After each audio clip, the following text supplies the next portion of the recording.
안녕하세요. 행정복지센터에서 일하고 있는 박지훈 주무관입니다.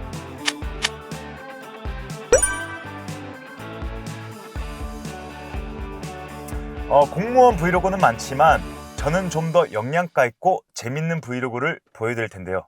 잘 될까요? 잘 되려는데. 무튼 날것의 현장감과 여러분들이 다소 궁금해하실 만한 모든 것들을 보여드리겠습니다. 가보시죠. 제가 조금 일찍 와서 책상 정리를 한번 해보려고 합니다. 여기가 바로 제 자리인데요. 우선 여기 필기 도구가 있고요. 텀블러, 다이어리, 제가 단 걸 좋아해서 간식 정도, 그리고 이 단 걸 흘려서 닦을 수 있는 물티슈 정도인데요. 아마 다들 비슷비슷하겠죠? 아직 시간이 좀 남았으니 사무실 구경을 시켜드릴게요. 저희 행정복지센터에는 뭔가 자세히 보지 않으면 모르는, 하지만 꼭 있어야 하는 용품들이 있는데요. 하나씩 알려드릴 테니 꼭 기억해 주셨으면 좋겠습니다. 먼저 팩스가 있고요. 그리고 점자 민원 안내 책자. 이 책자는 시각장애인 분들이 민원 이용을 편리하게 사용할 수 있도록 제작된 책자인데요. 열어보면 점자로 저희 구에서 실시하고 있는 여러 가지 서비스에 대한 설명이 나와 있고, 뒷부분에는 저시력 장애인들을 위해 큰 글씨로 인쇄된 페이지가 있어요. 그래서 아주 유용하게 쓰이고 있습니다. 그리고 이건 확대경, 작은 글씨를 크게 보이게 해주겠죠. 그리고 휠체어, 필요하신 분들이 사용할 수 있도록 비치되어 있습니다. 이 외에도 청각장애인을 위한 손말이음 센터를 통해 의사소통 지원이 가능합니다. 이런 물품들은 그냥 이런 게 있으면 좋겠다 해서 놔둔 건 아니고요.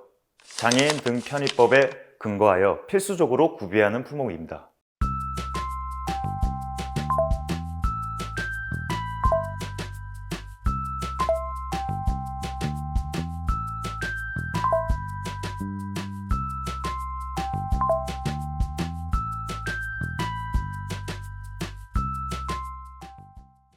이런 물품들이 있어야 민원을 해결하는 데 도움이 될 수 있겠죠.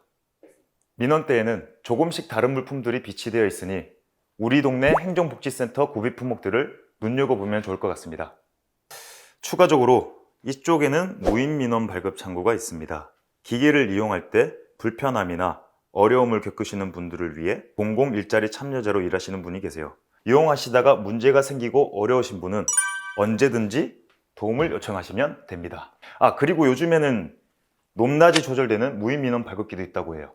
점점 민원 처리가 편해지겠죠. 그리고 9시부터 자동으로 기기가 켜진다고 하네요. 이제 말을 줄이고 업무를 시작할 시간입니다. 중간중간 얘기해요.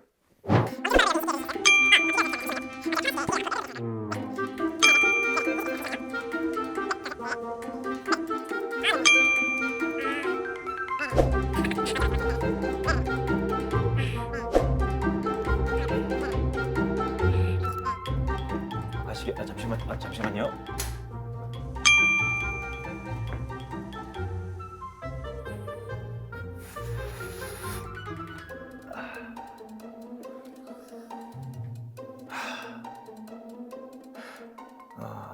제가 민원 처리를 마치고 행정복지센터 밖까지 배웅해드리고 왔습니다.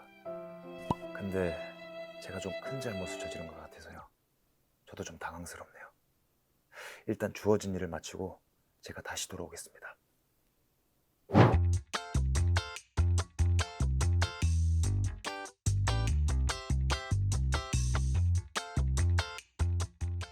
시간이 많이 지나갔네요. 민원이 많이 없다가 갑자기 많이 생겨서 도와드리고 밥 먹고 왔습니다. 오늘 무슨 일이 조금 있었는데요. 제가 당황하면 못 감추는 편이라 저희 사수님 김선영 주무관님께서 점심을 사주셨습니다. 그래서 지금 이야기 중입니다. 인사해주세요. 안녕하세요.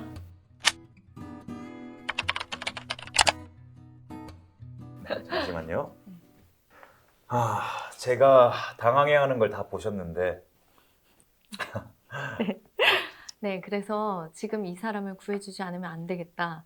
맛있는 점심이라도 먹여야겠다. 그런 마음이 들었습니다. 저는 그 민원인 분이랑 대화하다 보니까 너무 공감이 되고 뭔가 지금 당장 문제 해결은 못하지만 뭔가 도와드리고 싶어서 휠체어를 밀어드렸거든요. 근데 갑자기 안색이 안 좋아지시더라고요.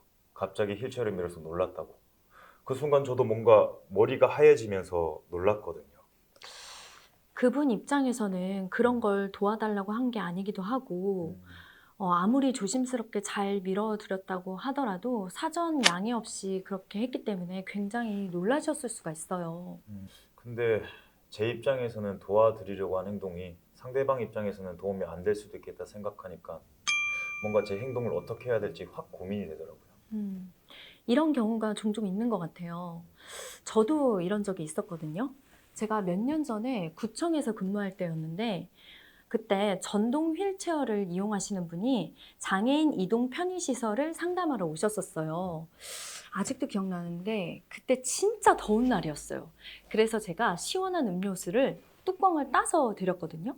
그래서 저는 당연히 바로 드시겠지 했는데 안 드시고 계속 헛기침을 하시는 거예요. 그래서 저는 처음에 음료수 종류가 마음에 안 드시나? 이렇게 생각했는데 뭔가 이렇게 할 말이 있으신 것처럼 망설이시는 거예요. 그래서 제가 왜 그러시냐고 물어봤더니 본인이 손 사용이 좀 불편해서 혼자서 외출을 하실 때는 음료를 드시지 않는다고 하시더라고요. 그때 그러면 선배님도 당황하셨나요? 지금으로 봐서는 아예 당황 안 하실 것 같은데. 당연히 당황했죠. 너무 당황해서 제가 이거 음료를 먹여드려야 되나? 그럼 너무 이상할 것 같고 빨대를 갖다 드려야 되나? 혼자서 굉장히 허둥지둥 했었어요. 근데 그분이 이제 음료를 드시지 않겠다고 해서 그 상황은 종료가 됐는데 제가 그때 절실히 느낀 게 두 가지가 있어요. 어떤 건데요? 먼저 하나는 휠체어를 이용하시니까 당연히 보행만 어려울 거야 라고 잘못된 판단을 했다는 거랑 그리고 지체장애의 경우에도 다양한 장애의 유형이 있어요. 네. 그런데 눈에 보이는 것만으로 판단하는 거. 그리고 또 한 가지는 이러면 되겠지?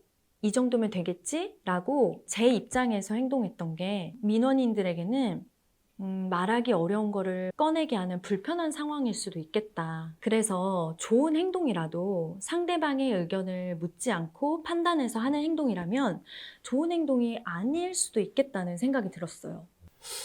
아, 그렇군요. 네, 그렇죠. 상대방의 처지나 입장에서 생각하고 이해하면 올바른 판단을 내릴 수가 있을 거예요. 맞아요. 역지사지라는 말도 있잖아요. 민원인 입장에서 생각하다 보면 굳이 장애인이든 비장애인이든 이해할 수 있을 것 같아요. 그렇게 해요, 우리. 네. 저희 그럼 일하러 가야 될 것 같은데요? 시간이 이렇게 됐네요. 네. 들어갈까요? 네. 네, 다시 돌아왔습니다. 오전에 정신이 번쩍 나는 일이 있었으니까 오후에는 정신 차리고 잘 해볼게요.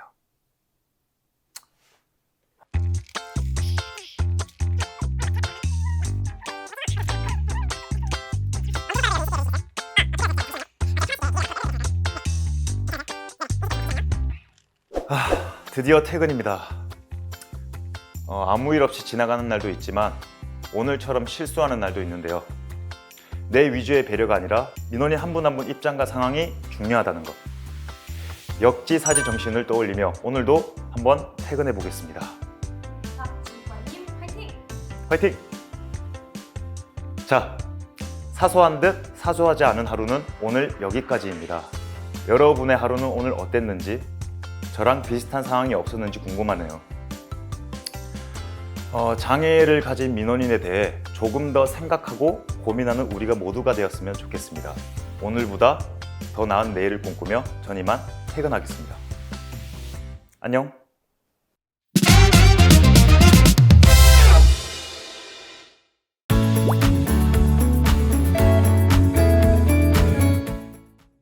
네, 안녕하세요. 저는 행정복지센터에서 근무하고 있는 김선영 주무관입니다.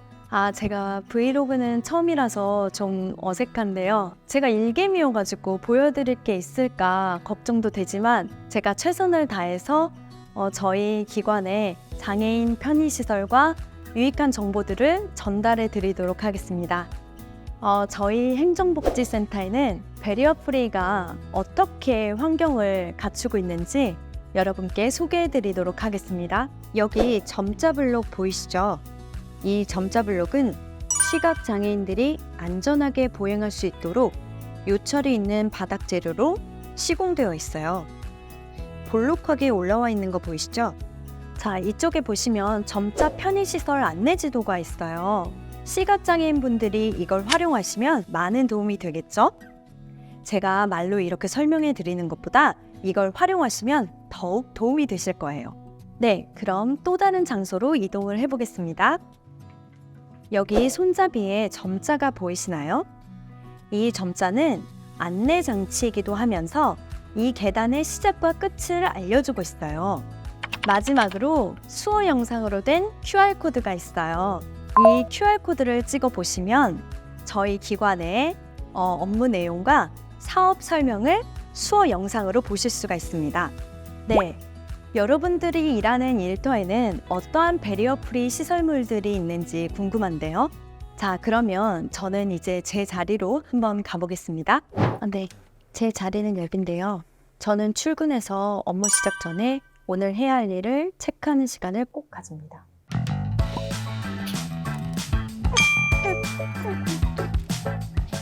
그러니까 박 주무관이 뇌병변 장애를 가진 민원인을 대할 때 네, 네 이렇게 계속 되물어서 그분이 기분이 많이 나쁘셔서 홈페이지에 항의글도 남기셨다는 거네요. 네, 전 진짜 못 알아듣겠어서 정확히 알아들으려고 여러 번 여쭤봤던 거거든요.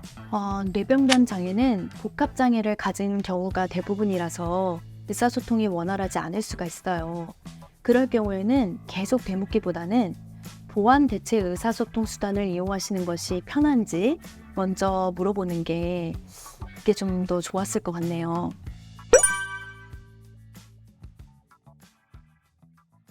그렇게 상담을 해드렸다면 아마 불필요한 오해는 없었을 거예요. 그러네요. 제가 좀 더 알아보고 민원을 응대할 걸 그랬어요. 감사합니다. 네. 상대방의 내 의도와 다르게 생각할 수 있다는 것을 모르면 이런 일이 발생할 수 있어요. 그러니까 미리미리 장애 유형별 에티켓 자료를 숙지해 두는 것이 좋을 것 같네요. 이제 시간이 다 돼서 본격적으로 업무를 시작해 볼게요.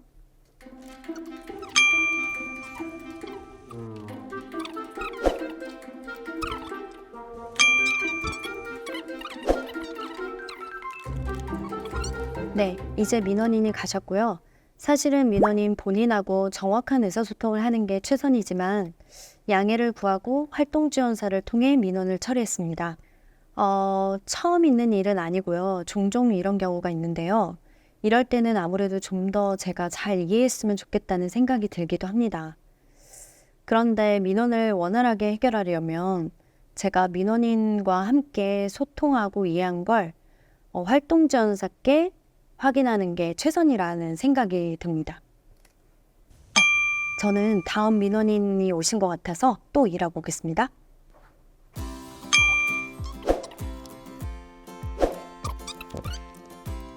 네, 이제 밥 먹고 쉬는 시간입니다. 야, 선배님 아까는 좀 어색해 보이시던데 지금 편하신가 봐요? 네. 처음에는 좀 어색했는데 많이 익숙해진 것 같아요. 역시 선배님. 참, 아까 활동지원사랑 대화하시는 거 보고 저라면 어떻게 했을까 싶었어요. 제가 하는 방식이 정답은 아니라서 저도 매번 고민하는 부분인데요. 저희가 서비스를 제공할 때 가장 중요한 건 상대방을 존중하고 이해하는 행동을 보이는 것 같아요. 맞아요. 김 주무관님 말씀대로 존중하는 게 제일 중요한 것 같아요. 근데 저는 뭔가 아직 장애인 민원인이 오시면 긴장이 되고 하다 보니 의욕이 넘치더라고요. 그러다 보면 또 실수도 하게 되고. 근데 특별히 다를 건 없어요.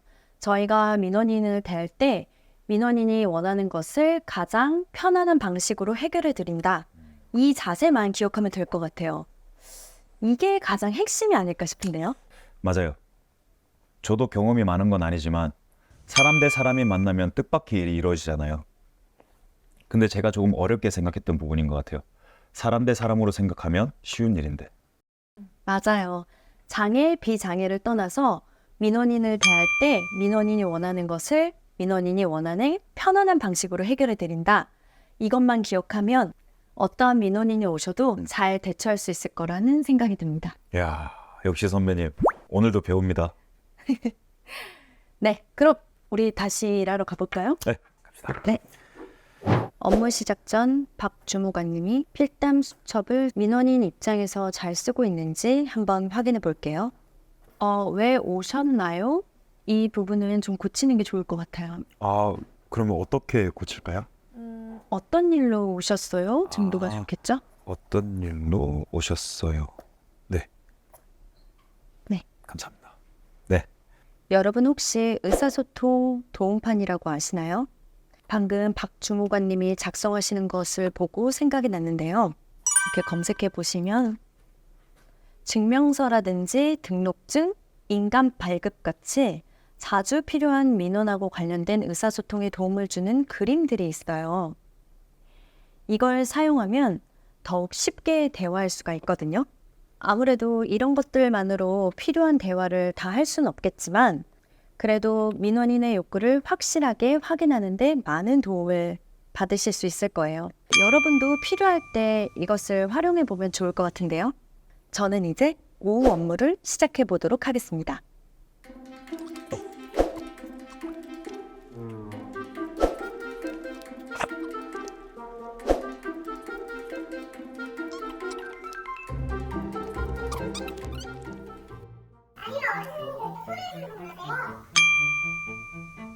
네?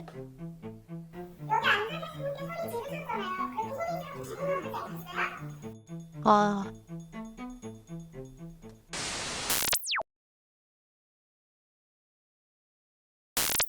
네, 어떤 일이 있었냐면요. 제가 청각장애인 민원인분을 응대하고 있었는데 그걸 보고 계시던 어떤 민원인이 왜 어르신께 화를 내고 소리를 지르냐며 저를 나무라신 거예요. 저는 알아듣기 쉽게 크게 말씀드린 건데 이렇게 오해가 생길 수도 있네요. 우선은 그런 게 아니라고 상황을 설명해 드리고 방문하신 민원인도 놀라신 것 같아서 진정을 좀 시켜드렸습니다. 상황은 잘 마무리됐지만 크게 말하더라도 좀 더 부드럽게 말해야 했나 생각을 해봅니다.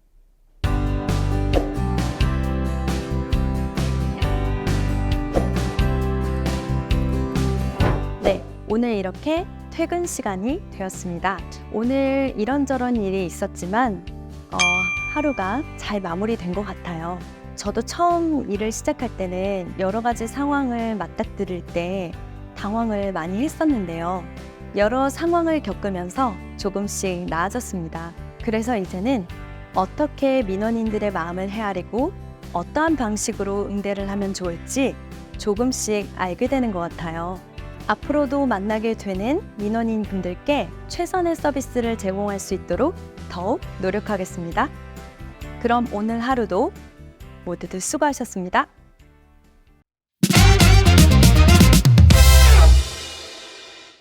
그 말을 잘 경청하려는 자세가 소통의 가장 기본인 것 같습니다.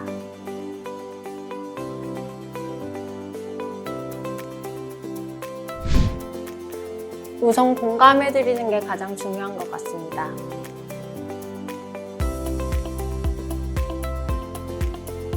무엇이 필요한지, 어떻게 도와드리면 되는지 물어보는 것. 그게 가장 중요한 포인트 같아요.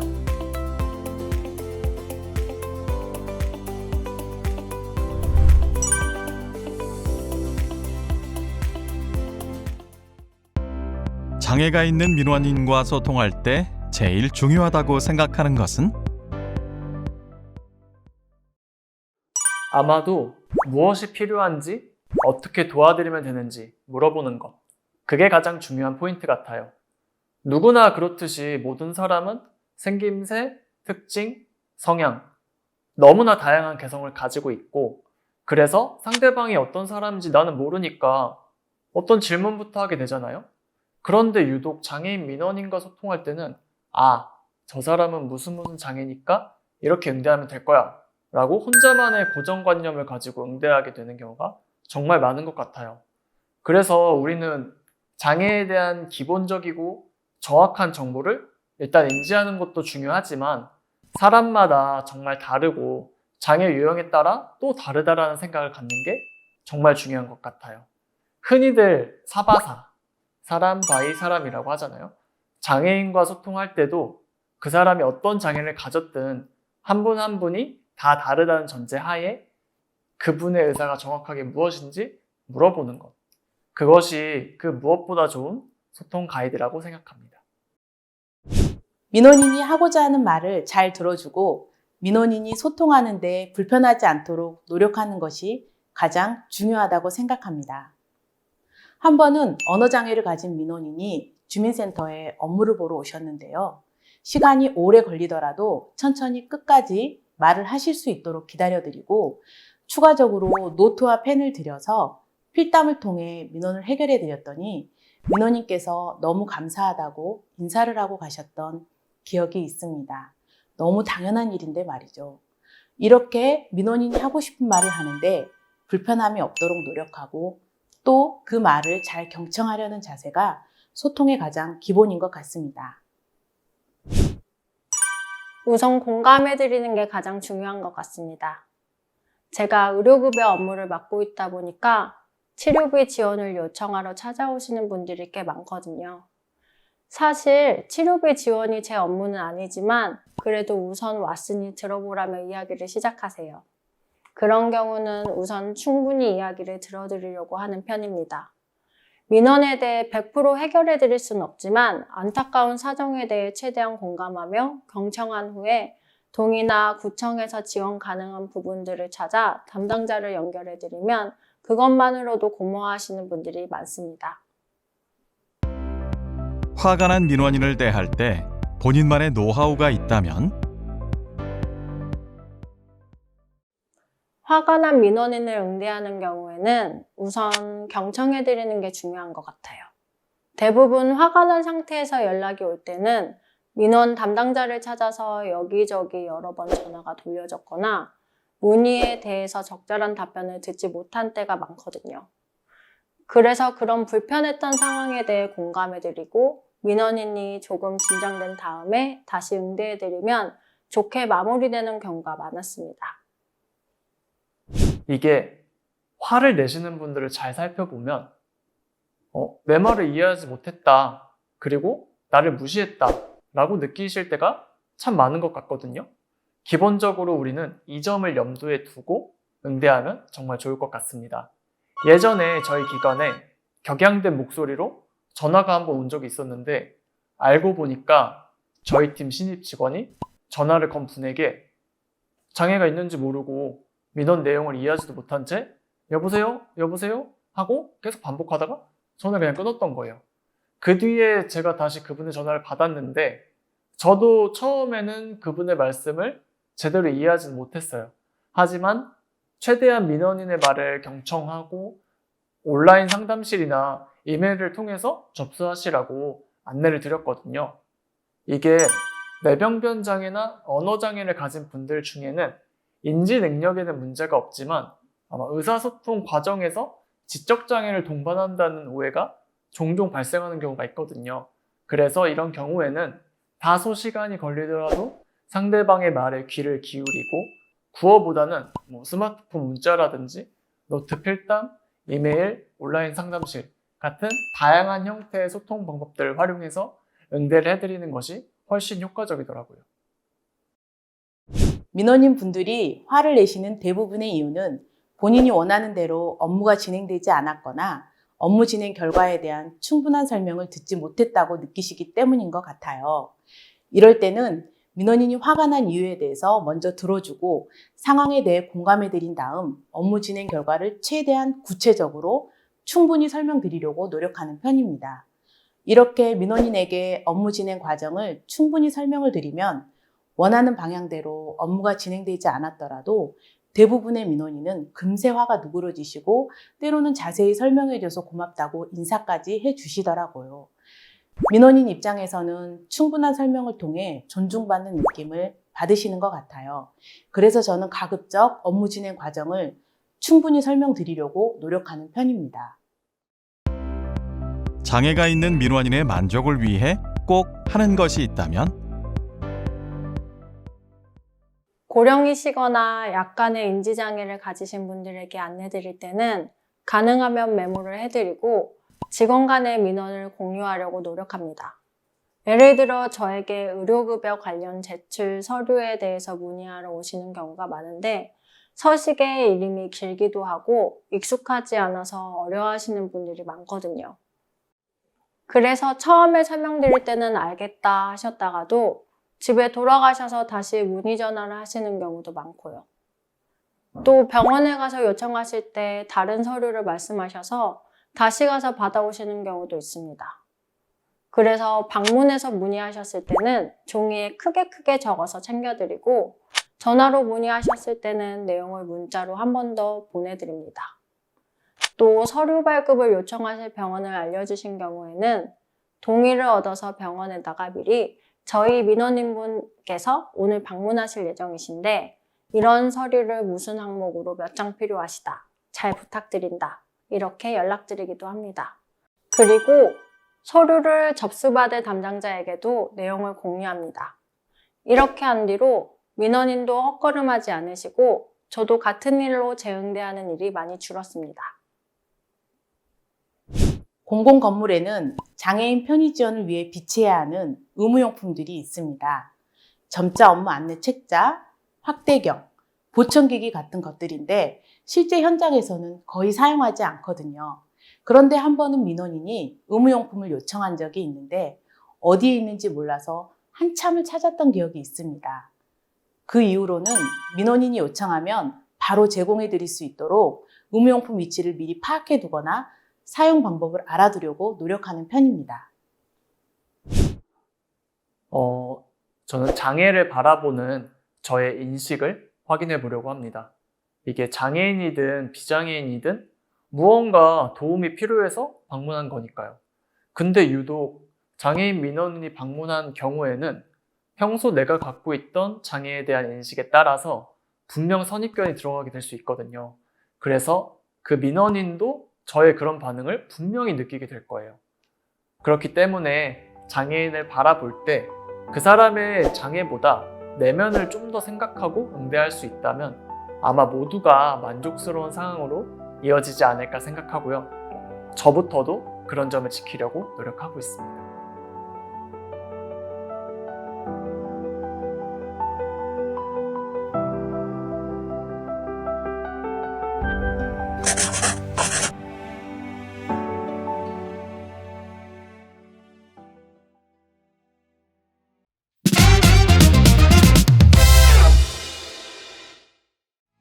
우리는 매일 다양한 민원인을 만나며 살아가고 있습니다.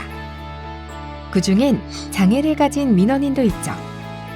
혹시 장애를 가진 사람들은 특별하다고 생각하시나요? 장애인을 특별한 사람이라고 생각하기보다 다양한 사람 중 하나, 소통 방식이 조금 다른 사람이라고 생각하면 어떨까요? 민원인이 장애를 가졌다고 해서 특별한 서비스를 제공하는 것이 아니라 민원인의 건강 상태나 상황에 따라 적절한 방식을 사용한다고 생각한다면 민원 응대가 조금 더 쉬워질 것입니다. 모두가 각자 다양한 방식으로 살아가듯 장애인의 삶의 방식을 이해하고 존중한다면 소통을 더 잘할 수 있을 것입니다. 공공기관 및 그 소속원은 장애인 차별금지 및 권리구제 등에 관한 법률 제26조에 따라 행정 절차 및 서비스 제공 시 장애인 차별 행위를 해서는 안 되는 차별금지 의무가 있습니다. 장애인 민원응대 시에는 일반적인 민원응대 요령을 준수하되 장애인이 비장애인과 실질적으로 동등한 수준의 민원 서비스를 이용할 수 있도록 그에 맞는 서비스를 제공하기 위해서 노력해야 합니다. 민원응대 중 장애인이 행정 절차 및 서비스에 참여하기 위해서 편의 제공을 요구할 경우 이러한 정당한 편의 제공을 거부하거나 임의로 집행하여 불이익을 주어서는 안 됩니다. 장애인 민원 기본 응대 에티켓. 장애인 민원 응대를 할 때 기본적으로 갖춰야 할 에티켓은 장애인과 직접 소통하는 것입니다. 장애인 민원 응대 중 장애 당사자와 직접 소통하지 않고 동행인부터 찾는 것은 신뢰가 될 수 있습니다. 따라서 동행인과 함께 있더라도 장애 당사자와 관련한 일은 직접 이야기를 나눠야 합니다. 또한 민원인에게 도움이 필요해 보일 때는 공무원 본인의 기준에서 먼저 판단하지 않고 도움이 필요하신가요와 같이 질문하여 당사자가 도움을 받을 의사가 있는지를 먼저 확인해야 합니다. 일방적으로 도움을 주는 것은 장애 당사자에게 원치 않는 불편한 행위가 될 수 있습니다. 그리고 민원인을 응대하는 중간중간 내용을 이해하였는지 확인하며 대화해야 합니다. 민원인의 말을 알아듣기 힘들다면 추측하거나 알아듣는 척하지 않고 다시 묻고 내용을 확인하여야 합니다. 민원인이 답변할 때 습관적으로 고개를 끄덕이거나 네라고 답변을 할 수도 있기 때문에 정확한 의사를 확인해야 합니다. 또한 민원인이 장애로 인한 여러 민원을 동시에 보는 것이 곤란할 경우에는 타 부서로 민원을 이관하지 않고 최초 민원을 접수한 곳에서 모든 민원을 접수하는 등의 편의를 제공할 수 있도록 노력해야 합니다. 장애 유형 구분. 장애 유형은 장애인 복지법에 따라 15가지로 구분됩니다. 크게 신체적 장애와 정신적 장애로 분류하고 신체적 장애는 다시 외부기관의 장애와 내부기관의 장애로 나뉩니다. 먼저 외부기관의 장애는 지체장애, 뇌병변장애, 시각장애, 청각장애, 언어장애, 안면장애로 분류합니다. 내부기관의 장애는 신장장애, 심장장애, 호흡기장애, 간장애, 장로유루장애, 뇌전증장애로 분류합니다. 정신적 장애는 발달장애와 정신장애로 나눠지는데요. 발달장애로는 지적장애와 자폐성 장애 등이 있습니다. 장애 유형이 같더라도 실질적인 기능이나 특성은 개인마다 다를 수 있습니다. 따라서 장애인 개개인으로서 다양성이 있음을 이해하고 존중하는 마음을 가지는 것이 중요합니다. 지금까지 살펴본 여러 장애 유형 중 우리가 가장 자주 만나게 되는 5가지 장애 유형별 에티켓에 대해서 알아보겠습니다.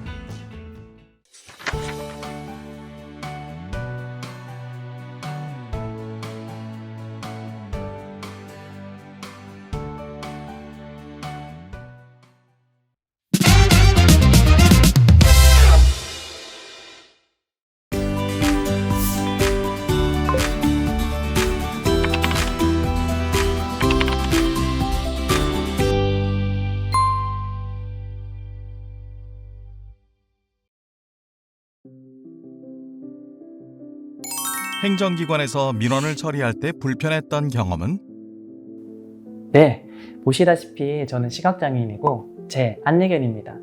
제가 공공기관에 방문을 했을 때 공무원분께서 안내견은 안 됩니다 라고 거부를 하시는 경우가 예전에는 정말 많았고 최근에도 있습니다.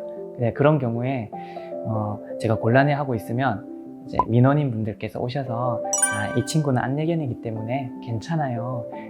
입장시켜 주셔도 됩니다. 이렇게 교육을 해주시거든요. 그러면 공무원분께서 그렇군요 라고 하셔서 이제 상황이 해결되는 경우가 있었습니다. 공무원의 민원 처리가 도움되었거나 좋았던 경험은? 제가 생각하는 레전드 공무원은 이 점자를 제가 원하는 그 문서에다가 작성을 하셔가지고 제가 이제 인지를 너무 쉽게 해주셨던 분이 기억에 잘 남고요. 그리고 또 이제 그분께서 제가 들릴 만큼 가까이서 속닥속닥 얘기를 해주셔서 제 개인정보도 노출하지 않게끔 하고 마지막에 서명만 할 수 있게 해주셨던 공무원분들을 칭찬하고 싶습니다. 공무원이 장애인 민원인을 응대할 때 바라는 점은? 네, 이게 사실 공무원분들도 또 굉장히 감정노동이 많이 있고 또 힘든 일이라고 생각을 하기 때문에 민원인들도 서로 좀 조심해야 되는 부분이 물론 있겠지만 장애인이라서 또 원천적으로 정보의 또 불평등이라든지 이런 것들이 이런 일이 일어나는 경우가 많은 것 같은데, 그래서 저희를 위해서 보통은 법원이라든지 구청 이런 곳에는 장애인 전담 인력 혹은 그런 창구가 있어가지고 그쪽에서 이제 저희가 도움을 받을 수 있긴 있거든요. 근데 가보면 인력이 안 계신 경우가 되게 많고, 혹은 이제 줄이 굉장히 길어서 제가 이용하기에 굉장히 거의 하루 종일 기다려야 되는 경우도 있습니다. 그래서 이런 경우는 인력을 조금 늘려주시던지, 아니면 창고를 거기에 이제 항상 운영할 수 있게끔 인력을 좀 상주를 시켜주시던지, 이렇게 배려를 해주시면 좋겠습니다. 시각장애를 가진 민원인이 방문하는 경우 여러분은 어떻게 응대하나요? 당황해서 허둥지둥하게 되지는 않나요? 우리는 시각장애에 대해서 제대로 알고 있을까요? 시각장애인은 모두 앞을 전혀 보지 못한다고 생각하시나요? 그 생각은 틀렸습니다. 대부분의 사람들은 그렇게 오해하지만 시각장애인은 개인마다 보이는 정도가 모두 다릅니다. 시각장애인의 잔존 시력으로 구분한다면 대부분의 시각장애인은 일상생활에 시각을 일정 정도 활용할 수 있는 저시력 시각장애인입니다. 시각을 일상생활에 활용하기 어려운 정도의 전맹 시각장애인은 10명 중 한두 명 정도의 소수에 불과합니다. 따라서 시각장애인 민원인과 응대할 때에는 어느 정도 볼 수 있는지, 필요한 것은 무엇인지, 그에 맞은 도움을 알맞게 제공할 수 있도록 확인하는 절차가 반드시 필요합니다. 민원인에게 어느 정도 확인이 가능하신가요? 라고 물어본다면 민원인을 조금 더 이해하고 원활하게 소통할 수 있게 될 것입니다.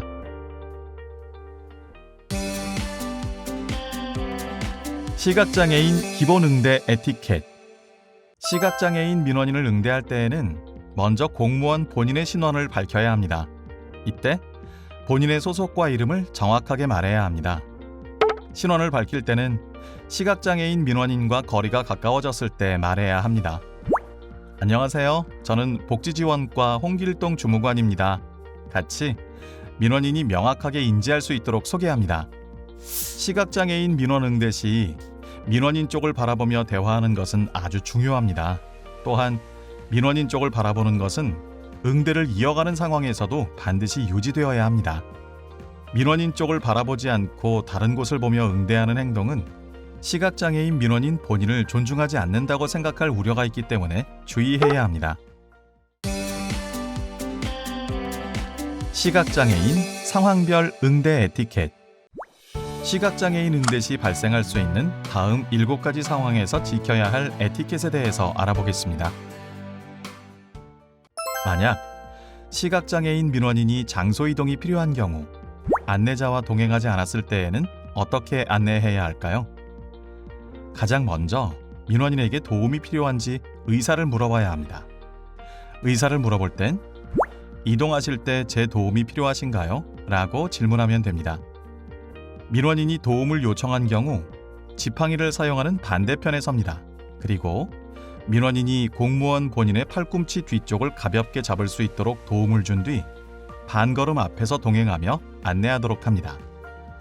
만약 안내자와 동행한 경우라면 민원인 일행의 앞으로 나아가며 장소를 안내하면 됩니다.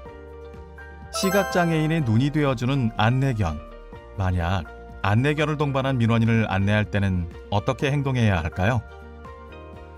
안내견을 동반한 민원인의 이동을 안내할 때에도 마찬가지로 도움이 필요한지를 먼저 물어봅니다. 도움이 필요하다는 의사를 밝혔을 경우에는 하네스를 잡고 있는 민원인의 손의 반대편에 서서 공무원 본인의 팔꿈치 뒤쪽을 가볍게 잡게 하고 반걸음 앞에서 안내하도록 합니다. 잠깐! 안내견을 위한 에티켓이 있다는 것도 알고 계시나요? 첫째, 안내견에게 먹을 것을 주지 마세요.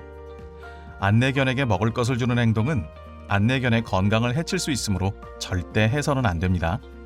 둘째, 허락 없이 안내견을 만지거나 사진을 찍지 마세요. 안내견이 귀여워서 무심코 하는 행동이 불편함을 만들 수 있어요. 안내견을 만지거나 사진을 찍고 싶을 때는 사전에 반드시 주인의 허락을 받아야 합니다. 셋째, 안내견을 부르거나 소리를 지르는 대신 눈으로 예뻐해 주세요. 안내견을 부르거나 큰 소리를 내는 행동은 안내견의 주의력을 방해하여 안전상의 위협을 초래할 수 있습니다. 넷째, 안내견의 공공장소 출입과 대중교통 탑승을 환영해 주세요. 안내견의 공공장소 출입과 대중교통 탑승을 정당한 사유 없이 거부하는 것은 위법 행위에 해당합니다. 안내견은 어디든 갈 수 있습니다. 마지막으로 안내견 파트너가 도움을 요청하는 경우에는 파트너와 직접 대화를 나누며 친절하게 도와주도록 합니다. 안내견은 시각장애인의 보행을 도울 뿐만 아니라 언제 어디서나 시각장애인과 함께하는 소중한 존재입니다. 안내견 에티켓을 지켜 시각장애인과 안내견의 안전을 지켜주세요. 시각장애인 민원인에게 방향을 설명해야 하는 경우 여기, 저기 등 위치에 대한 애매한 표현은 사용하지 않아야 하며 구체적인 방향과 위치를 표현해야 합니다. 예를 들어 저기로 가면 있어요와 같은 애매한 표현은 피하고 3m 앞에서 2시 방향으로 가면 있습니다와 같이 몇 미터인지 시계 방향으로 어느 방향인지와 같이 구체적으로 설명해야 합니다. 장애물을 가리켜야 할 상황이 생긴다면 민원인의 위치를 기준으로 명확하게 설명해야 합니다. 장애물의 구체적인 위치와 명칭을 말해야 합니다. 예를 들어 3걸음 앞에 계단이 4칸 있습니다 와 같이 민원인의 기준에서 이해할 수 있도록 안내해야 합니다. 시각장애인 민원인을 의자로 안내할 때는 어떻게 해야 할까요? 민원인의 손을 의자 등받이에 갖다 대어 접촉할 수 있도록 해야 합니다. 이때 위치가 민원인의 몸쪽에 가까워졌을 때 접촉할 수 있도록 안내해야 합니다. 예를 들자면 바로 앞쪽에 의자가 있습니다. 손에 닿은 의자 등받이를 확인해 주세요 와 같이 말하며 민원인이 의자의 방향을 확인한 뒤 착석할 수 있도록 도와줍니다. 시각장애인 민원인에게 물건을 건네야 하는 경우에는 우선 어떤 물건인지 간단하게 설명합니다.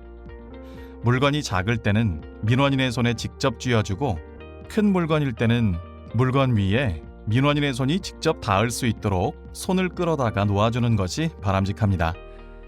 예를 들어 작은 볼펜을 건넨다면 오른쪽 손에 볼펜을 건네드리겠습니다 라고 말하며 민원인의 오른쪽 손에 직접 쥐어주면 됩니다. 큰 책을 건넨다면 앞에 놓인 책을 확인하실 수 있도록 손을 놓아드리겠습니다 라고 말하며 책 위에 민원인의 손이 직접 닿을 수 있도록 손을 끌어다 놓아주면 됩니다. 시각장애인 민원인을 응대할 때 민원인이 문서를 읽거나 작성해야 하는 경우가 있습니다.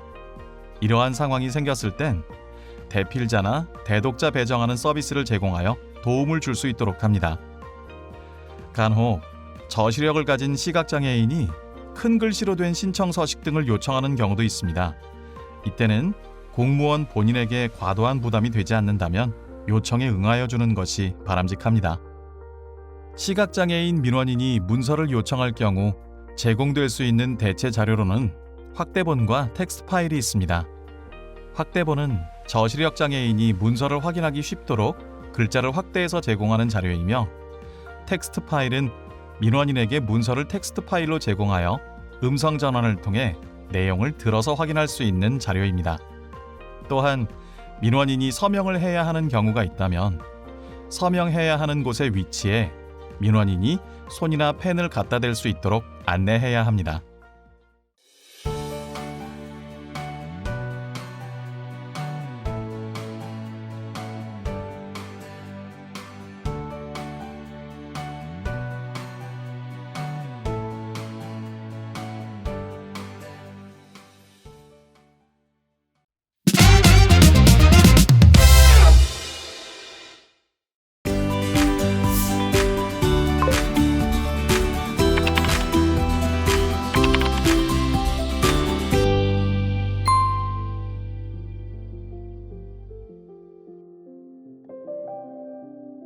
행정기관에서 민원을 처리할 때 불편했던 경험은?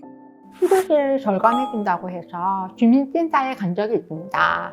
그때 저에게 여러 가지를 물어보셨어요. 잘 알아듣기 힘들어서 뭐라고요? 뭐라고요? 하면서 되물어가며 진행했는데 처리가 완료되었다고 하는 부분이 명확하게 전달이 되지 않아 내내 찝찝했어요. 나중에 수두시 명제서를 보고 처리가 된 걸 확인한 경험이 있습니다.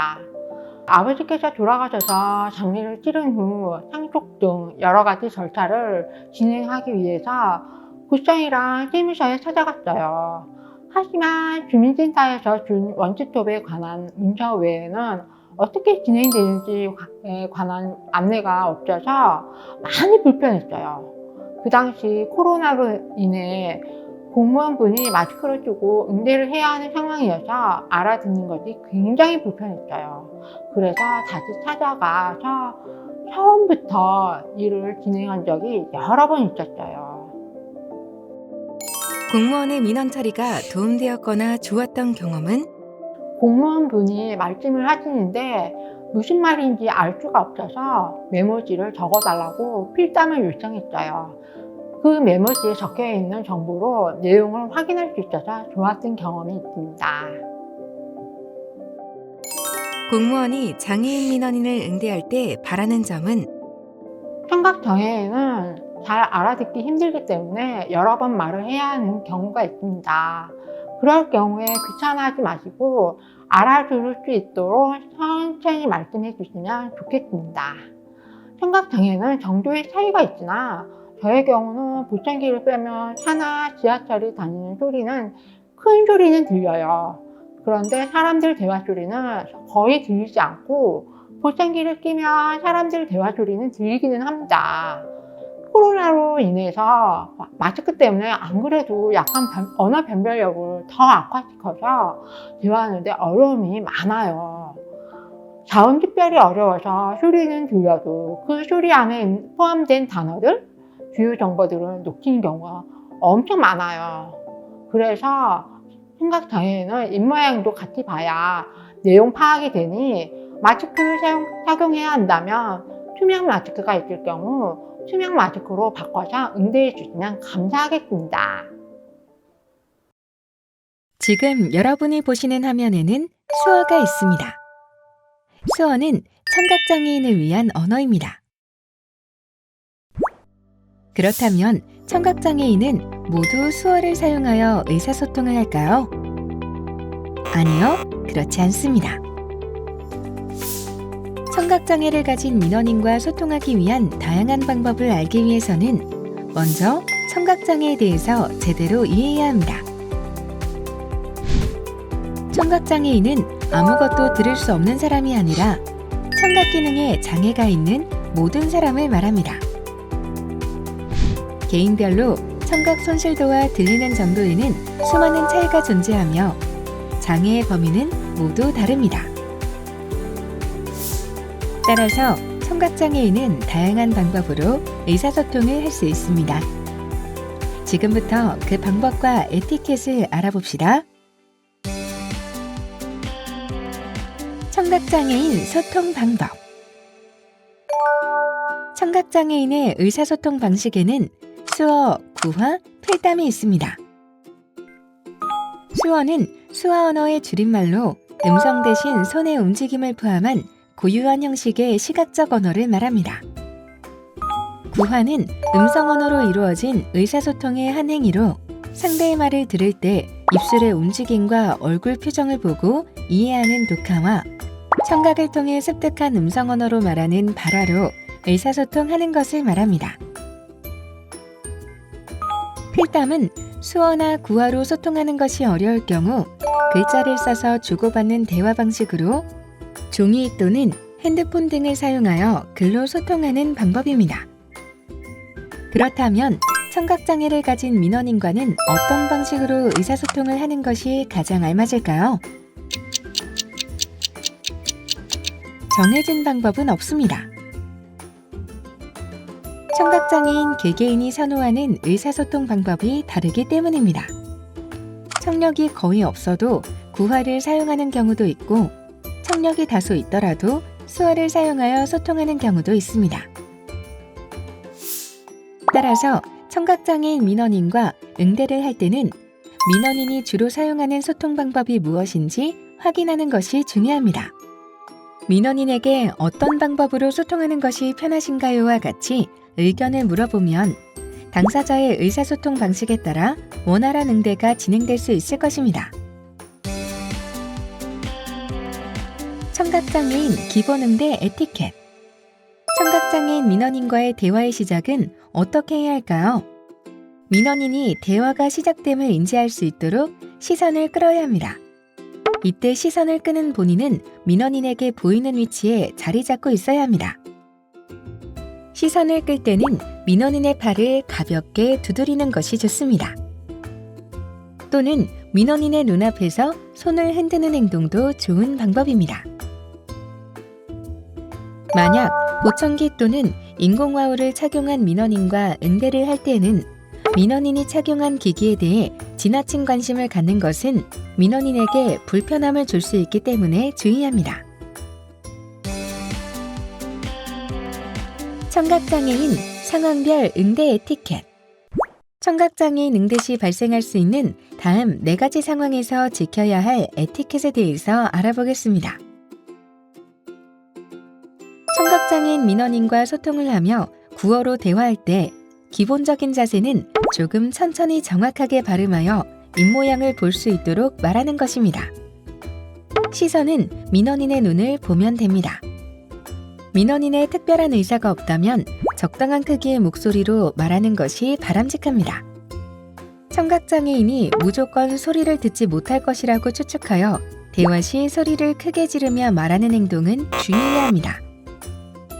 대화 중간에는 민원인이 내용을 잘 이해하였는지 지금까지 말씀드린 내용이 이해되셨나요와 같이 확인하며 소통을 이어가야 합니다. 만약 민원인이 내용을 잘 이해하지 못하는 경우에는 의미 있는 표정이나 손짓, 몸짓 등으로 단어를 최대한 표현하는 것도 좋은 방법입니다. 또한 동일한 내용을 반복해서 말하거나 동일한 내용을 다른 표현으로 바꿔서 말하는 것도 도움이 될 수 있습니다. 민원인이 꼭 기억해야 할 중요한 사항이 있을 경우에도 내용을 정확하게 이해하였는지 반드시 다시 확인해야 합니다. 청각장애인 민원인과 필담을 할 때는 간단한 단어 위주의 문자나 메모로 작성합니다. 글을 쓸 때는 민원인이 정확하게 이해할 수 있도록 필체에 유의해야 합니다. 또한 민원인이 꼭 알아야 하는 중요한 전달사항, 기한, 금액, 주소 등의 정보는 핵심 내용을 간략하게 작성하여 전달할 수 있도록 합니다. 소통 중에 모호함이 없어야 합니다. 만약 민원인이 수어 통역사와 동행하여 대화를 할 경우일 때는 민원인을 바라보며 직접 이야기해야 합니다. 통역사를 통해 대화가 진행되더라도 민원 당사자가 아닌 통역사를 쳐다보며 대화하는 행동은 주의해야 합니다. 민원 처리 중 민원인이 무언가를 직접 수행할 수 있도록 안내하는 경우에는 공무원 본인이 직접 시범을 보이거나 수행 방법을 글로 써서 설명하는 것이 좋습니다.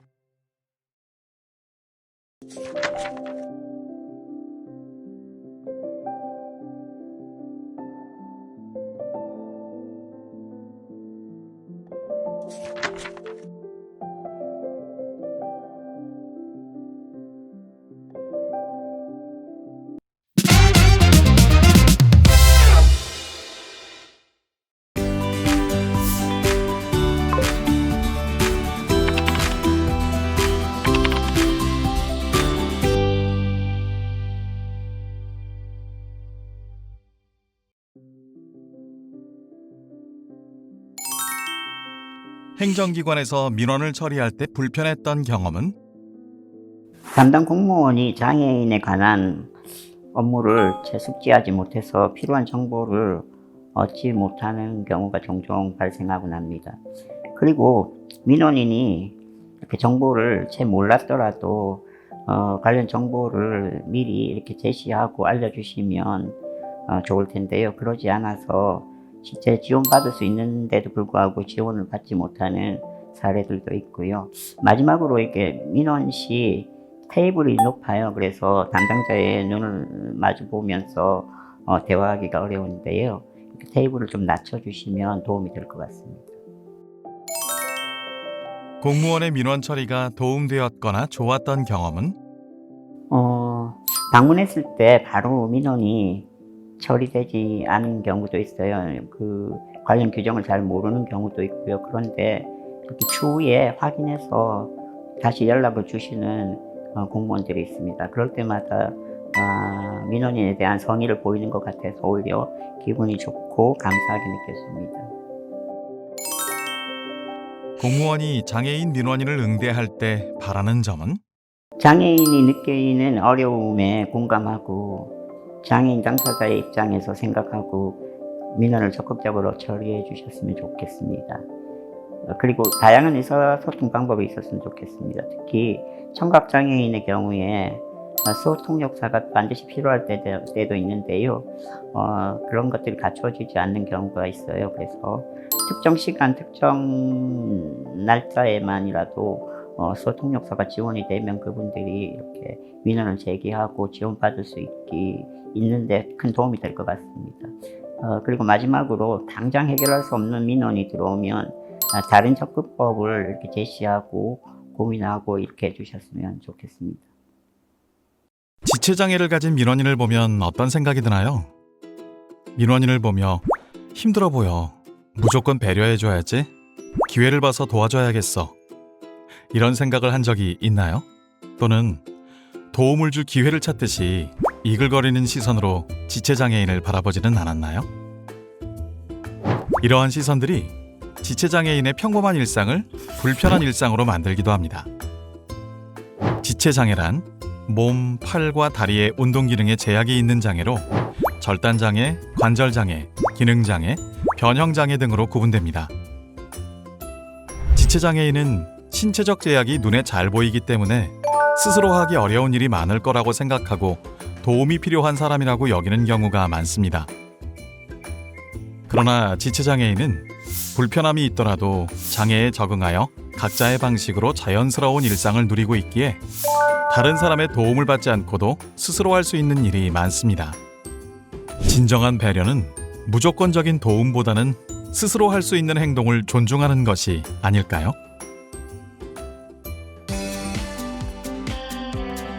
지체장애인 기본 응대 에티켓. 지체장애인 민원인 응대 시 민원인에게 도움이 필요한 부분이 있는지 먼저 물어보는 것은 매우 중요합니다. 스스로 행동할 수 있는 권리를 존중하되 민원인에게 도움이 필요해 보일 경우에는 도움이 필요하신가요? 와 같이 의사를 물은 뒤에 행동하는 것이 좋습니다. 지체장애인 상황별 응대 에티켓. 지체장애인 응대 시 발생할 수 있는 4가지 상황에 대해서 알아보겠습니다. 민원인이 보조기기를 사용하는 경우 지체장애인에게 보조기기는 신체의 일부와 같은 물건이므로 안전 문제 등의 이유로 피치 못하게 접촉해야 하는 경우에는 반드시 민원인의 허락을 받아야 합니다. 민원인의 허락 없이 보조기기를 만지거나 민원인의 손이 닿지 않는 곳으로 옮겨서는 안 됩니다. 휠체어를 이용하는 민원인과 대화를 할 때는 민원인의 눈높이에 맞춰서 대화해야 합니다. 따라서 의자에 앉아 시선을 맞춰 대화하는 것이 좋습니다. 지체장애인 민원인이 복도나 길에서 이동할 때에는 편하게 지나갈 수 있도록 공간을 충분히 확보해야 하며 민원인이 먼저 지나갈 수 있도록 양보합니다. 또한 민원인이 지나가는 이동 경로에 장애물은 없는지 살펴보아야 합니다. 출입문이나 승강기를 이용할 때는 지체장애인 민원인이 완전히 통과할 때까지 문을 잡아주는 것이 좋습니다. 또한 문을 닫을 때에는 민원인의 손가락이나 보조기기 등이 문틈에 끼지 않았는지 확인합니다. 지체장애인 민원인이 외투나 가방 등 많은 짐을 들고 있을 경우에는 민원인에게 다가가서 도움이 필요한지 의사를 먼저 확인해야 합니다. 민원인이 도움을 요청한다면 짐을 들고 목적지까지 함께 이동합니다. 도움이 필요한 상황이라 판단하며 민원인의 허락 없이 소지품을 만지거나 들어주는 행동은 민원인을 당황스럽게 할 수 있기 때문에 주의해야 합니다.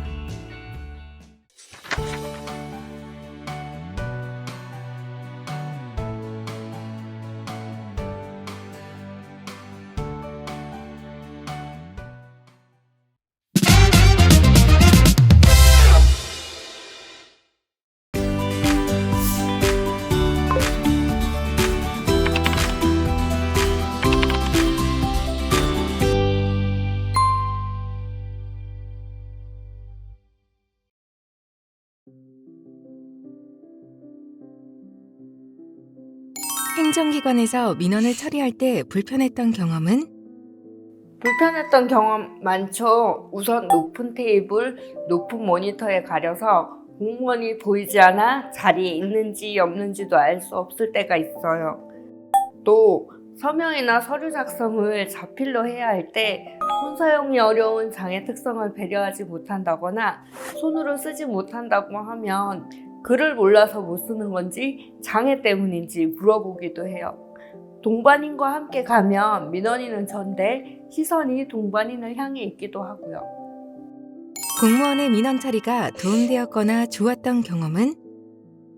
자리에서 나오셔서 서류를 대필해 주셨을 때 서류를 챙겨 주시면서 집에서 작성해서 필요한 첨부 서류와 함께 가져와도 된다고 했을 때 지문 인식이 잘 안 되니 방명록처럼 생긴 서류에 이름을 적고 손가락에 도장밥을 묻히고 서명 부분에 지문을 찍도록 해서 서류 발급해 주셨을 때 도움이 많이 되었습니다.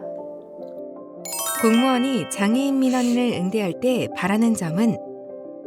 민원을 신청할 때마다 대피를 요구하는 것도 미안하거든요.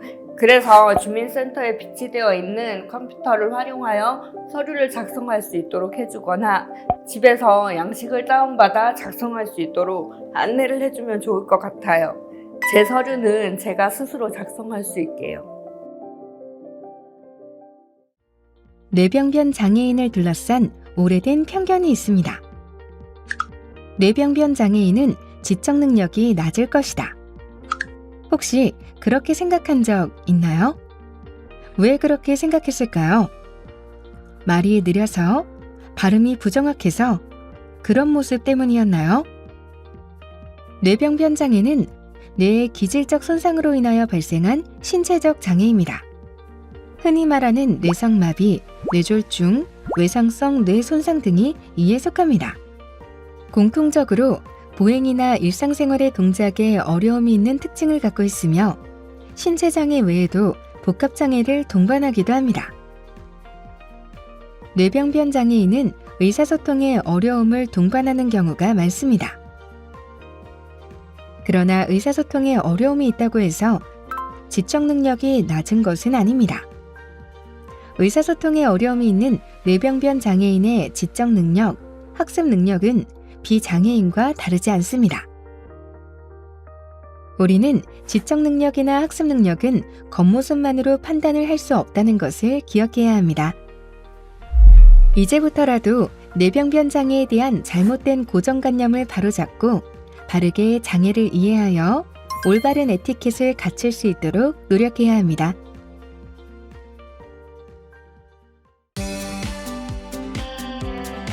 뇌병변 장애인 기본 응대 에티켓. 뇌병변 장애인 민원인과 응대 시 민원인이 이야기할 때는 충분한 시간을 가지고 말할 수 있도록 배려해야 합니다. 뇌병변 장애인은 낯선 사람과 처음 대화하게 되면 긴장으로 인해 안면 근육 경직이 심해질 수 있기 때문에 말을 하는데 조금 더 오래 걸릴 수 있습니다. 따라서 민원인이 천천히 편하게 이야기할 수 있도록 안내하는 것이 중요합니다. 또한 민원인의 이야기를 들을 땐 시간이 조금 걸리더라도 끝까지 성의 있게 경청하는 태도가 필요합니다. 뇌병변 장애인 상황별 응대 에티켓. 뇌병변 장애인 응대 시 발생할 수 있는 다음 6가지 상황에서 지켜야 할 에티켓에 대해서 알아보겠습니다. 뇌병변 장애인 민원인과 응대 시 민원인이 발음이 부정확하여 내용을 이해하기 어려울 경우가 있습니다. 이때는 어떤 말이었는지 다시 한번 이야기해달라고 요청합니다. 요청을 할 때는 정중하게 잘 이해하지 못했는데 다시 한 번만 말씀해 주시겠어요와 같이 이야기하면 됩니다. 민원인이 말하는 내용을 잘 이해하지 못했을 경우 추측하거나 이해한 듯한 대답이나 행동으로 그냥 넘어가는 행동은 주의해야 합니다. 이러한 행동은 올바르지 않은 에티켓이며 민원인과 원활한 소통이 이루어질 수 없기 때문입니다. 구어로 소통이 어려운 민원인과 대화를 나눌 때는 보완대체 의사소통, 즉 AAC 등을 활용하여 원활한 소통을 이어갈 수 있습니다. AAC는 보완대체 의사소통으로 언어를 표현하거나 이해하는 데 어려움을 보이는 사람들을 위해 말과 글을 보완하거나 대체하는 데 사용하는 의사소통 방식을 의미합니다. 또한 필담 방식을 활용하는 것이 좋습니다. 민원인 당사자가 익숙하게 활용할 수 있는 핸드폰의 메모장 등을 통해 보다 원활한 소통을 이어갈 수 있습니다. 응대시 활동지원사의 통역으로 의사소통이 이루어질 경우라도 민원인을 향해 이야기하며 직접 소통을 위해 노력해야 합니다. 대화의 주체는 민원인 당사자임을 명심하며 활동지원사를 쳐다보며 대화하지 않도록 주의해야 합니다. 휠체어를 이용하는 민원인과 대화를 나눌 때는 민원인의 눈높이에 맞춰서 대화를 나눠야 하며 의자에 앉아서 시선을 맞추는 것이 좋습니다. 뇌병변 장애인 민원인과 함께 이동을 해야 하는 경우에는 민원인의 보행 속도에 맞춰서 걷는 것이 좋습니다. 만약 민원인이 넘어졌을 경우에는 민원인에게 도움이 필요한지 의사를 물어봐야 합니다. 바로 민원인의 몸을 잡아서 일으켜 세우는 것은 옳지 않습니다. 민원인이 도움을 받을 의사를 보였다면 민원인에게 어떤 식의 도움이 필요한지 물어봐야 합니다. 어떤 식으로 도움을 드리면 될까요와 같이 질문한 뒤 민원인이 요구하는 형태의 도움을 주는 것이 좋습니다.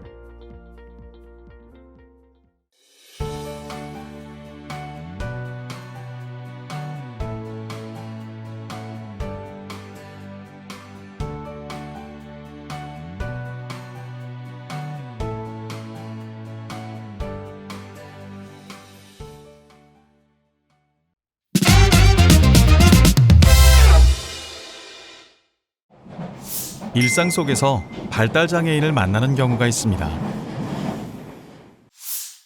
발달장애인은 간혹 여러 시선을 끄는 행동을 하기도 하는데요.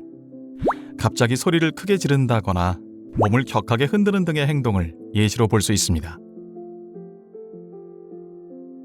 이러한 갑작스러운 발달장애인의 행동들을 그동안 어떤 시선으로 바라보셨나요? 갑자기 왜 저러는 거야? 라며 눈살을 찌푸리거나 보호자는 왜 가만히 보고만 있는 거지? 하고는 조금 불만스러운 마음을 담아 바라보셨나요? 그것은 그저 발달장애인이 고쳐야 하는 행동일까요? 이러한 발달장애인의 행동은 도전적 행동이라고 하며 의사소통 방법의 하나로 인식해야 합니다. 발달장애인과의 소통을 위해서는 발달장애에 대한 이해와 이해를 통한 관점의 변화가 필요하며 발달장애인에게 시선이 아닌 이해가 향할 수 있는 사회를 만들어가야 합니다. 발달장애는 크게 지적장애와 자폐성장애로 구분되고 있습니다. 지적장애란 지적 능력의 발달이 불충분하거나 불완전하여 자신의 일을 처리하는 것이나 사회생활 능력이 저하되어 있는 것을 말합니다. 지적장애의 기준은 지능검사를 통해 지능지수 70 이하인 경우와 더불어 의사소통, 자기관리, 사회성 기술 등 적응행동의 결함이 존재하는 경우를 말합니다. 자폐성 장애란 정상적인 발달 단계를 갖지 못하여 사회적 상호작용이나 의사소통에 어려움이 있는 장애를 말합니다. 자폐성 장애의 특징으로는 눈 맞추기를 어려워하고 반복적인 행동을 하는 특성 등을 보이기도 합니다. 발달장애인 기본응대 에티켓. 발달장애 민원인과 이야기할 때에는 민원인이 좀 더 쉽게 이해할 수 있는 쉬운 표현을 사용하여 분명한 목소리로 천천히 말해야 합니다. 민원인의 행동과 언어 표현이 명확하지 않더라도 의견을 존중하고 말을 끝까지 경청하여 민원인이 말하고자 하는 의사를 정확하게 파악해야 합니다. 또한 발달장애인은 인지 능력이 낮더라도 자신의 욕구를 알고 표현할 수 있다는 사실을 알아야 합니다. 더불어 민원인의 연령에 맞는 존칭어를 사용하는 것은 매우 중요하며 민원인의 발음이나 표현이 미숙하다고 해서 함부로 반말을 하지 않도록 주의해야 합니다. 또한 민원인에게 별도의 의사소통 지원이 필요한지에 대해 조사하고 필요시에는 AAC 등의 자료를 준비하여 활용하는 것이 좋습니다. AAC는 보완 대체 의사소통의 약자로 언어를 표현하거나 이해하는 데 어려움을 보이는 사람들을 위해 말과 글을 보완하거나 대체하는 데 사용하는 의사소통 방식입니다. AAC 자료에는 이해하기 쉬운 그림 및 글자로 제시된 카드, 책자 형태 등이 있습니다. AAC를 활용할 때는 AAC 자료 내 그림이나 글자로 제시된 내용 중 원하는 업무와 관련된 것을 손으로 가리키면서 민원인과 의견을 교환할 수 있습니다. 지적장애인 상황별 응대 에티켓. 지적장애인 응대 시 발생할 수 있는 다음 세 가지 상황에서 지켜야 할 에티켓에 대해서 알아보겠습니다. 민원인에게 내용을 설명해야 할 경우에는 구체적인 과정을 순서에 따라 짧고 분명하게 말해야 합니다. 또한 내용에 맞는 실물이나 사진 등을 준비하여 설명을 돕는 것이 좋습니다. 만약 민원인이 설명을 이해하기 어려워한다면 여러 차례 반복해서 민원인이 이해할 수 있도록 해야 합니다. 또한 쉬운 표현으로 간결하게 이야기하여 민원인이 내용을 끝까지 들을 수 있도록 해야 합니다. 또한 몸짓이나 손짓 등의 행동을 덧붙여서 민원인의 이해를 돕는 것도 좋은 방법입니다. 민원인이 자료를 작성해야 할 경우에는 이해하기 쉬운 단어와 문장이나 상징을 사용하여 민원인이 자료를 읽기 쉽도록 표현해야 합니다. 자폐성 장애인 상황별 응대 에티켓. 자폐성 장애인 응대 시 발생할 수 있는 다음 네 가지 상황에서 지켜야 할 에티켓에 대해서 알아보겠습니다. 자폐성 장애 민원인과 대화를 시도할 때는 최대한 민원인 당사자를 바라보며 시도하는 것이 좋습니다. 민원인에게 내용을 설명하는 경우에는 한꺼번에 말하는 것보다 간결하게 나눠서 이야기하는 것이 좋습니다. 또한 구체적인 실물이나 사진을 이용해서 설명하면 민원인이 내용을 이해하는 데 더욱 도움될 수 있습니다.